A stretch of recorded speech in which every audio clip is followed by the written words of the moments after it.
In this video, I'm going to show you how to fix GIFs not showing on Discord. So please watch the video until the end and follow this tutorial step by step to avoid making mistakes. So let's get started. So the first issue may be that the GIFs is not showing on your Discord is maybe you don't have a stable and reliable internet connection. So you just need to get yourself a good internet connection first. Next is you want to go to your user settings in your Discord. Now select accessibility. Scroll down until you find the stickers section.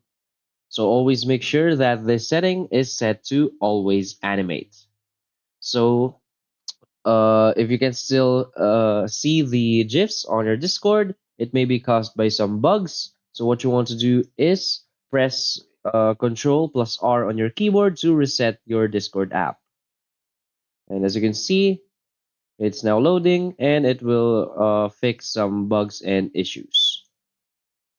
So that's basically it. So if you find this video helpful, please hit like and subscribe. Thanks.